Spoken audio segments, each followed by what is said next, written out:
I look at the barriers in the path of this country and our smooth departure from the EU, and there's no doubt that there are a few boulders still lying in the way, but I fear that we are at present pointing in the wrong direction and trying to change the wrong bit of the landscape. And if we spend the next few weeks hydraulically straining to move MPs from one camp to the other, or pointlessly trying to get Mr. Corbyn to come and parley at number 10, we'll be wasting our time. Because the deal, the withdrawal agreement, was thrown out by a record 230 votes, the largest majority in parliamentary history. And that was for the very good reason that it does not correspond to the result of the 2016 referendum. When 118 Tory MPs voted against this now deceased withdrawal agreement, it was because Leavers and Remainers were united in their dismay at a deal that keeps us locked in the customs union, unable to do free trade deals, unable to cut tariffs on our own, whether to make food cheaper or to help African farmers, and a deal that turns us into non-voting members of the EU single market, forced to take rules from Brussels so that this great company would have to accept whatever whimsical specifications Brussels comes up with for JCBs sold not just in the EU, but in the UK too, and yet with no say, no influence by UK officials or ministers in the devising of those rules. So that means if the EU Commission decided in future that there was some innovation taking place here in Oxford, here in the UK, any UK factory, some innovation of which they disapproved, perhaps because of the threat to market share of continental rivals, and they were being lobbied by those rivals. Let's say a new telescopic handler that could go even further out than 20 meters, just to pick an idea at random. I think you may be developing such a thing here. Let's say they decided against that on health and safety grounds. They could then pass a directive to snuff out that development, and the UK, without any say on the matter, would have no choice to obey. Unless, of course, the government was willing to do the unthinkable and give up control of Northern Ireland. That's the deal. That's the deal. You either give up control of your trade policy, you give up control of your industrial policy, your ability to innovate with, for instance, telescopic handlers, or you give up control of Northern Ireland. That's the deal on the table. Does that seem like a good deal to you? I don't think so. That's not Brexit. That's not democracy. That's a betrayal of the long-term interests of great British companies. And it makes me utterly furious that a UK government could even contemplate such an arrangement. And that is why Parliament has voted this deal down so heavily. And the answer now is not to try to heave MPs from one side of the House of Commons to the other, get them to vote this thing through at the second time of asking. And it's no use trying to come up with some desperate new expedient, the Norway option, the Norway plus option, a second vote, a people's vote, as opposed to what, by the way? An animal's vote? All of which, all those options have already been discounted by the Prime Minister because they would be an even bigger betrayal of Brexit. And it seems incredible to me that anyone could imagine the solution was membership of the customs union, without any say in it, by the way, which is a flat contradiction, not just of the referendum, but of the Conservative manifesto. So the answer is to get back in the cab, as it were, turn the wheels, turn around, and face the real obstacle. We need to stop battling each other and focus our efforts on our friends and partners in Brussels. We need to escape the trap of the Irish backstop, and it's frankly more than disappointing that in the 5 weeks since the deal was whisked off the table before Parliament could vote it down, we haven't even tried to get rid of it. We haven't even asked. And of course, I know what people will say. They'll say, look, it's not possible. We won't have a chance of shifting the great memorial edifice of the European Commission. And I really, really don't believe that is true. Because the notional purpose of the backstop is to prevent a hard border in Northern Ireland, and no one in Dublin or London or Brussels wants a hard border, intends a hard border, or thinks a hard border is remotely necessary. And so now is the time for us to go back to Brussels, fortified with the emphatic, resounding mandate of Parliament, and demand real change to that backstop. And this time, we must mean it, so that Britain can get out unilaterally. And whatever our friends and partners are saying now, I think they will be flexible. Because if you follow the way the EU works, I can tell you that it's only in the last few days and weeks of a negotiation that the big concessions are really made.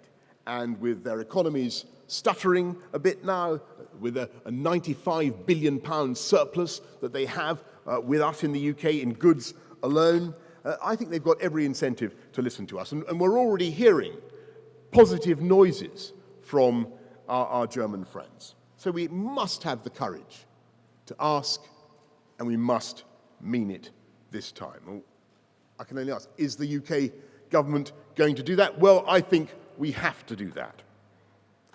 By law, on March the 29th, the UK must leave the EU. And the only way to extend or revoke Article 50 is with the approval of the EU and at the initiative of the UK government. And it would be shameful at this late stage to change that totemic date, March the 29th, the one fact to which the public has been able to cling with absolute certainty in this sea of political confusion. All this vacuous talk of extending Article 50 is dishonest, but of course it's also weakening our negotiating position once again. I think it would be absolutely preposterous if we were to find ourselves now obliged to pay yet more to recruit candidates for the next elections to the European Parliament, simply because we haven't got on with leaving the EU. And I think the public would have the strong and altogether justified impression of an elite conspiracy to thwart Brexit. To extend Article 50 now would do nothing but erode trust in politics. And as for the suggestion that Parliament might veto what some are now calling the risk of the catastrophe of no deal, well, that entails the logical absurdity of trying to stop something from not happening. But in any event, I think it's irrelevant, because I think overwhelmingly likely that we will get a deal, and a good deal. We just won't get this deal. We won't leave with this deal. And the best way forward now, as has been outlined by friends and colleagues on all sides of Parliament, and I think of the two former Brexit secretaries, DEXU secretaries, David Davis and Dominic Raab, everybody agrees with it, is basically to keep what's good in this agreement, especially the protections for the 3.2 million EU citizens in this country, and for the sake of clarity and compassion for their families, we should unilaterally put those commitments to them in statute now. We should agree on all sides there will be no hard border in Northern Ireland, but we should take the Irish backstop out and use the transition period with a mutual commitment to maintain the status quo, zero tariffs, zero quotas, zero regulatory checks, just as there are now. Use that period to negotiate a new free trade deal and a new partnership, not based on the backstop as is currently proposed, but on the Prime Minister's vision at Lancaster House of more than a year ago. And by the way, to put a tiger in the tank, to incentivize our friends, we should withhold at least half of that £39 billion until that deal is concluded.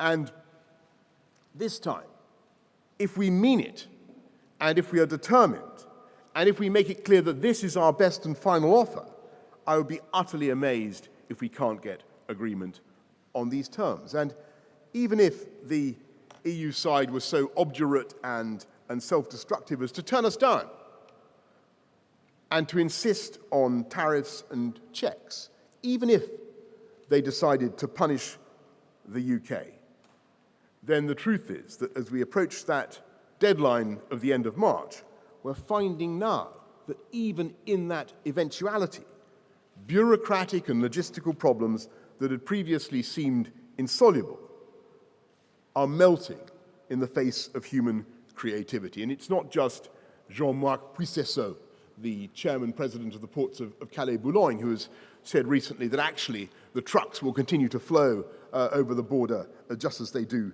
today. Listen to what Eurotunnel are now saying, or indeed to the clarion call of the chairman of this company, Lord Bamford himself, who wrote last week that he relishes the prospect of a clean global Brexit and trading on WTO terms. As I've been discovering today, 78% of your exports already go out on those terms. Now look, I'm not going to pretend that there won't be challenges.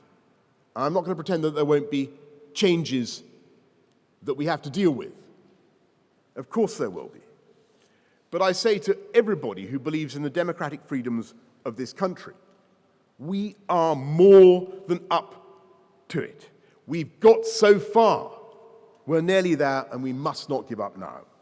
Because if we hold our nerve, I believe we can deliver not a pseudo-Brexit, a fake Brexit, in which we leave the EU but end up being run by the EU, but the Brexit people voted for, with all the potential advantages and opportunities. And if we get it right now, and we have some courage, we can forestall all the years of wrangling and uncertainty that I'm afraid will be the legacy of agreeing this deal. And we can stop going on miserably about the whole process of Brexit, which I think people have had enough of, and start talking about what Brexit can do for the people of this country and bring this country together. And the best way to unite this country is to actually to address the issues that drove us to leave. And yes, it was about democracy, and it was about a desire to run ourselves. I remember the campaign, a feeling that the project of political union, EU political union, was not right for the UK. But that vote was also triggered by a feeling that in some ways the people of this country had been drifting too far apart from each other. And there are areas where we needed to come together. And we all know the story of what's been happening to boardroom pay over the last 25 years, the huge expansion in the gap between the remuneration of FTSE 100 chiefs, the average workers in their firms. We know the way big corporations have held wages down, some of them, as they've had access to very, very big pools of labor from other countries. Now look, I want you to know, I'm a free market capitalist. And I'm a believer in the benefits of migration, by the way. I think it enriches our country, it brings talent, and it's a tribute to Britain that people want to come here. But I think there's got to be a balance. And if an influx of labor is being used not only to prevent an investment in capital equipment, but also in skills and in the prospects of young people, then we need to think carefully about how we control immigration. And if, as it now seems, a tightening in the labor market is actually resulting in a rise in take-home pay, then, which seems to have happened since the vote, then I say that is good news. Because frankly, this country deserves a pay rise. And it's good news that great companies like Travelodge, for instance, have announced they're taking on 400 more unemployed parents from this country. So if Brexit helps those people, those 400, to earn a little more, and if it holds out the prospect also of cheaper food, cheaper clothes if we're able to have an independent trade policy, do real free trade deals, cut tariffs, cheaper shoes and all that, we should welcome those developments instead of treating this as a problem we have to manage, and instead of kowtowing to Brussels and keeping ourselves tied to the EU apron strings, we'd be thinking of all the ways we can use this historic moment to make our country more productive and more dynamic. Because if we want the people of Britain to have a pay rise, and I do, then we can't expect to do it just by controlling immigration. That wouldn't be right. We have to address all the causes of the productivity gap between us. I mean, this is an amazingly productive company, but I'm afraid, there is a productivity gap between the UK and our main European competitors, being France, Germany, and Italy. And the most worrying gap of all is internal, within the UK. And I'm afraid it's between London and other countries and regions. And if you look at the distribution of the Brexit vote, you look at who voted what where, it's clear that people felt the gap in their prospects and their attainments between London and the region. And they wanted something done about it. They wanted attention to be paid. And if we're going to respond to that and bring our nation together, that means investing in great public services. Of course, first and foremost, it means making our cities safer. And just a shot in parenthesis at the current mayor of London, who isn't doing nearly as good a job as the previous guy. Crime seems to have really got out of his control there. That's a fundamental duty of government. That's the basic function of government. Make our cities safer. Make our country safer. Better hospitals. Use that. There's money now going into the NHS. Fantastic. Put the money into the NHS. Better transport links. We need to build more housing, particularly in London and the South East, where it's in such, where the prices are so out of control. And one thing you can do to help is to devolve fiscal power to cities, big cities, and the regions. And that should be our campaign. Take those local taxes, bundle them together, and give them to mayors and politicians to spend on their local priorities, so that they then have themselves an incentive to go for policies that deliver growth and opportunities. And we should use the process of Brexit to speed up the planning process, get things done. And by the way, we could create free ports around this country, and we should, because there are plenty of coastal areas that would benefit massively from free ports. 135 countries have such free ports around the world. The UK has none, and they offer the phenomenal attractions in terms of growth and investment. We should be going down that way. Now, a lot of it will cost money. I don't deny that. But the way to generate the cash that is necessary is to create the most dynamic economy possible. And you don't attack London and the South East. You don't bash the city, which is what I'm afraid the opposition would do. You don't bash London's 24% of the UK economy. It's the gateway, it's the motor. The answer is to create the most favorable tax environment in Europe, with no new taxes, no increases in tax. Tax has gone up quite high enough. No increases in taxes, and no one, rich or poor, to pay more than 50% of their income in tax. That's not because we want to create a tax haven for the rich, but because we want to stimulate the income we need to pay for this national program of cohesion, bringing the country together. And I want to explain, finally, why this really matters to me so much, what I mean by cohesion and this sense of national unity. I'm not a nationalist, if by that you mean I'm a xenophobe or someone who deprecates other countries and cultures. Absolutely not. Far from it. I'm called Boris, apart from anything else. My ancestors come from all over the place. I don't know, all this, anyway. Like a JCB, in fact, sourced, I believe, from around the world. I think that's what you told me. A lot of it. In fact, I'm probably even more cosmopolitan than a JCB. But I do believe that the idea of belonging to a nation or a group can be immensely powerful and positive. And I remember the moment when this country came together during the 2012 Olympics. And there were two strong feelings at work. There was a sense of joy at being able to welcome the world to the UK and to show off our capital, and that feeling was both globalist and internationalist, and it was great. But there was also a deep pride in our own country, because in the end, we were rooting for Team GB, and it was them that we wanted to win the gold medals, and they did, I'm glad to say, thank heavens. And we were doing it together, and there should be nothing embarrassing about that feeling.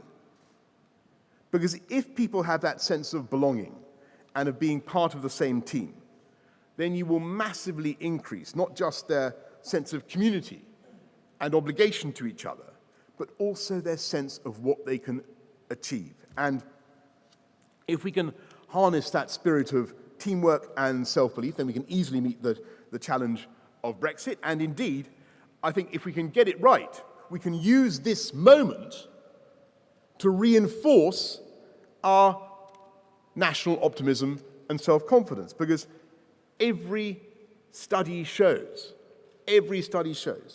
that people feel happiest and most successful when they have control over their lives. And it's that feeling of autonomy, doing something for yourself, running your own country, your own lives, that self-determination, which goes hand in hand with a sense of pride, which is ultimately what Brexit is all about. And it's the excitement and the satisfaction of having your own destiny in your own hands. And, by the way, using that autonomy to innovate in tech or data or bioscience or artificial intelligence or robotics or finance, any of those things, any of those areas in which Britain leads the world in a way that may be undreamt of by the EU Commission.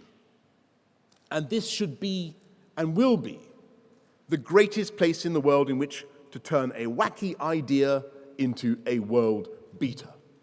It was Joe Cyril Bamford who came up with the idea, as I have discovered just today, that you could have one machine that combined a backhoe and a front loader, right? Absolutely brilliant idea. 1953, he came up with it, and the world is now populated with the descendants of that glorified tractor. And mutated, much more beautiful, incredible, stunning machines that they are. And their genes, as it were, are spreading across, it's not just 150 countries, it's almost 200 countries. Across the world, you're seeing JCBs in all their incarnations.